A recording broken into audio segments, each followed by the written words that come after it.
Hello and welcome to another episode of FPL Waffle, a review of Game Week 8, a look ahead to Game Week 9. And it was a bit of a stinky game week, I think, for most people, to be fair. Haaland blanks the third game in a running wasn't even been an awful fixture run, which is crazy.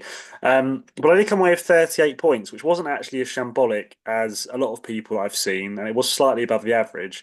So Flecking with 4 points from some saves at United, I was happy enough with. You take that all day long.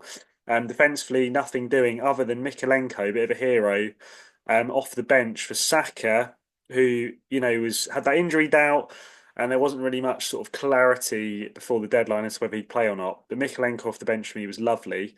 Rodgers with a goal was very nice. McNeil with an assist, who I brought in as my transfer this week, in for Semenyo, was very nice. It was kind of like three sort of unexpected heroes, if you like, that got me some returns. And then yeah, Haaland captain again failed, and Havertz. I guess Arsenal down to 10 men. He was kind of in a bad spot at that point, and with no Saka to give him service. So yeah, it was very average, but I've kind of come away with a small red arrow. And yeah, going into next week, basically sort of not too much damage done. Here's how it's looking. So we got Flecken in goal, home to Ipswich, very happy with that.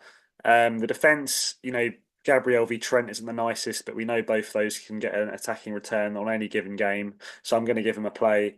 Porro at Palace has a decent chance. You'd like to think of something, particularly of how badly Palace have been doing. Then into the midfield, Bowen was just robbed of another assist. I feel a bit hard done by with two sort of very high chance of assists, but they deemed it to be he wasn't aiming for the intended target, which I don't know. I don't know how you can predict what's going on in Bowen's mind. Maybe I'm a bit salty, but I think two in a row that were a bit questionable was unlucky. McNeil, Rodgers, and Burma are home to Ipswich, all looking like very good home fixtures. And then Saka is likely to be my transfer this week. And there's a couple of options really. I either go to Palmer, which was kind of an initial idea because I just think Palmer, I'm too nervous to go without him any longer. Alternatively, if in the Champions League this week, Man City's lineup doesn't start with Doku, then I'll be strongly hoping that Doku starts against Southampton in that fixture, which just looks unbelievable on paper, could cause them absolute havoc. And if I do Saka to Doku, I have almost exact funds to do Bowen up to Salah next week, where he sort of has a run of some nice games. So that's kind of the thinking. It all depends on the Man City team use. If Doku starts in the Champions League, I'll probably just do Saka to Palmer. If Doku is benched in the Champions League and it's looking like he might start against Southampton, I might try my luck with Pep Roulette and set myself up for a Salah move the following week. And there's the Salah captaincy at home to Southampton. Even though he's blanked three in a row, I still think you have to captain the man at home to them. I think you'd be silly not to, even after three blanks, because we know what damage the man can do. And Havertz, why not? He might do something against Liverpool in the defence. Sorry, in the subs on the bench. Yeah, they've got better fixtures, these defenders, than my ones I'm starting, but I think you've got to trust the bigger teams with this attacking threat. So that's what I'm going to do. It'll bother me more basically if Trent or Gabriel do something, and I bench them. So I'm going to go for them. As for fixtures, as for sort of tips for you guys, I don't think there's like loads to write home about this week. Like in Burma, you should all have already. Brighton, I think you need to wait until this week onwards before investing in them. Villa, if you're looking at Watkins at this stage, you've then got two difficult fixtures to ride out. A lot of you will either be rolling or sort of bringing in the likes of a Palmer. For these fixtures here, I think this isn't a bad entry point for Palmer to start this week. If you wanted to go for him, Everton's fixtures are still looking good. If you wanted to get a McNeil or someone like that, but do you know what I mean? It's not like you have to rush to get them.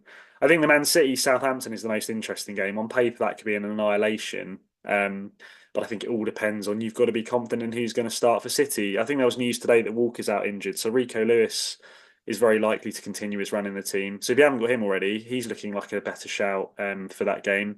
And like I said, Champions League news. Foden say I don't know if his minutes are looking like he could start at the weekend. I might want to take a punt there. Doku, like I've mentioned already, I think if you can sort of have a strong sort of inkling as to who might start, which is always difficult with Pep, home Southampton, I think, is worth targeting even as a 1 week punt because it's just the best fixture on paper all season, the best team attackingly, arguably against the worst team defensively. you've got to have a punt, haven't you? If you've got a transfer and you have a strong inkling as to who's going to start that, sort of mainly from an attacking point of view. And then beyond that, yeah, there's not loads to write home about really. Chris Wood continues his fine run, so if you need a striker, Wood's looking like a reliable sort of goal a game or every other game at the moment. And then Spurs, they've got still a good run of fixtures here. Son was looking good in that last match, so you might want to go there. And then Cunha is very soon coming into unbelievable fixtures for Wolves, as is Ait Nouri. So there's some sort of names I'd chuck out really if there's any positions that you need covering, and there's some names I would consider. If you're here for the FPL content only, tune off now. If you're staying around for the Pokemon content, another pack, Paradox, Rift. Have we got anyone to write home about whatsoever as I open the pack upside down, as professional as ever? Oh, beautiful. We've got a full art Dottler, I think that says, and then a Steelix Hollow, which I feel like we have every single week, and a Melodic Reverse Hollow.